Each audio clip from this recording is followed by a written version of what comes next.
ஹீரோக்கு வந்து சின்ன வயசுலேருந்தே அந்த பொண்ணு பிடிக்க மாட்டேங்குது. ஏன்னு பார்த்தீங்கன்னா, சின்ன வயசுல அவங்க அம்மா விட்டு ஓடி போயிட்டுருப்பாங்க. அதனால அவங்க அப்பா கட்டாயப்படுத்தி நம்ம ஹீரோ கல்யாணம் பண்ணி வச்சுறாங்க. நம்ம ஹீரோ அந்த பொண்ணுகிட்ட சொல்லிடுறாரு. அதுக்கப்புறம் ஃபேக்ட்ரியில் உட்காந்துட்டு இருக்காரு. பார்த்தா ஏதோ குரல் கேட்குது. அது வந்து அவங்க அப்பா கிட்ட சொன்னால் அதெல்லாம் ஒன்றும் இல்லைடா அப்படின்றாரு. அதுக்கடுத்து ஃபேக்ட்ரி லாஸ்ட்டில் போய் நிறுவனம்னு வந்து சொல்கிறாங்க. அதுக்கப்புறம் நம்ம ஹீரோ அங்கே உட்காந்துருக்காரு. பார்த்தா அந்த ஜின்னு வந்து சொல்லுது, ஒய்ஃபோட ரத்தத்தை எடுத்து வந்து கொத்தினா உனக்கு வந்து ஃபேக்ட்ரி நல்லா நடக்கும் அப்படின்றாங்க. நம்ம ஹீரோ ஒய்ஃபோட கையிலேருந்து எடுத்துகிட்டு போய் அந்த ஜின்னு கொடுக்குறாங்க. அதுல வந்து ஃபேக்ட்ரி நல்லா போகுது, நல்லா சேல்ஸ் ஆகுது, ஹீரோக்கு நிறையா லாபம் வருது. அதனால ஹீரோ பேராசை பிடிச்சி திருப்பி அந்த ஊரில் பார்த்தா அந்த டைம் பார்த்தா பட்டாசு எல்லாத்தையும் பேன் பண்ணி வச்சுருக்காங்க, வெடிக்கூடாது அப்படின்ட்டு. நம்ம ஹீரோ பட்டாசு எல்லாத்தையும் எடுத்து புது ஃபேக்ட்ரி எடுத்து அனுப்பி வைக்கிறாரு. அன்றைக்கி நைட்டு ஃபுல்லாக மழையாக இருக்குது. அது நம்ம ஹீரோ கதவு வந்து காலைல யாரோ தட்டுறாங்க. நம்ம ஹீரோ பொறுமையாக ஏஞ்சி வெளில வந்து பார்க்குறாரு. பார்த்தா அவங்க கூட வேலை செய்கிறவங்களாம் இருக்காங்க.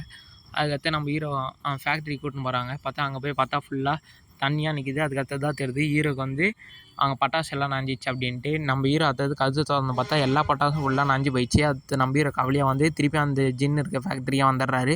வந்துட்டான் கேட்குறாரு, நான் உனக்கு என்ன பண்ணேன் அப்படின்ட்டு. அதுக்கு அந்த ஜின்னு சொல்லுது, நீ உன் ஒய்ஃப் எடுத்துன்னு வந்து கொடு, நான் திருப்பி உன்னை பழையபடி ஆகிறேன் அப்படின்ட்டு. அந்த ஜின்னு சொல்லுது, நீ போய் உன் ஒய்ஃபை இதுக்கு முன்னாடி நீ யாரை லவ் பண்ண அப்படின்னு கேளு அப்படின்ட்டு. நம்ம ஹீரோ அமைதியாக போயிடுறாரு. பார்த்தா அங்கே போய் அன்றைக்கி போய் கேட்குறாரு, நீ இதுக்கு முன்னாடி யாரை லவ் பண்ண அப்படின்ட்டு.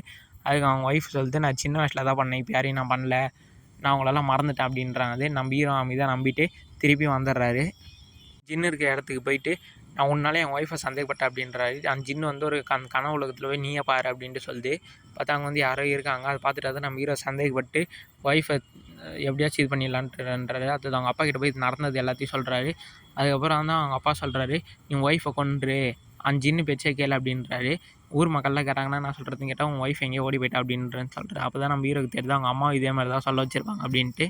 நம்ம ஹீரோ அமைதியாக போய் அவங்க ஒய்ஃபு கிட்ட சொல்கிறாரு, நம்ம வந்து இந்த நேரம் நம்மளுக்கு சரியில்லை, போய் திருப்பியும் கல்யாணம் பண்ணிக்கலாம் நம்ம ஃபேக்ட்ரியில் அப்படின்ட்டு.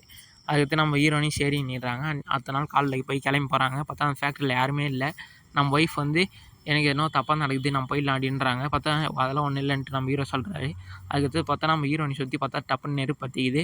அதுக்கடுத்து நம்ம ஹீரோ வந்து நீ தான் பொய் சொல்கிறியா, அது ஏன் என்னை ஏமாத்துற அப்படின்றாங்க. அதான் தெரியுது நம்ம ஹீரோக்கு வந்து அந்த ஜின் வந்து பொய் சொல்லியிருக்கு அப்படின்ட்டு. பார்த்தா உள்ள அந்த ஜின் வந்து நம்ம ஹீரோனை வந்து சாப்பிட்டுடுது. அதுக்கடுத்து போய் நம்ம ஹீரோ போய் அவங்க அப்பாவை போய் தலைகணி வச்சு அமைக்கி சாகடிச்சிடுறாரு.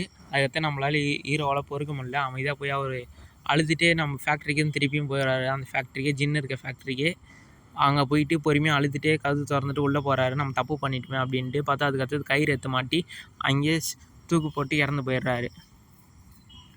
நம்ம அவசரப்பட்டுட்டோமே அப்படின்ட்டு.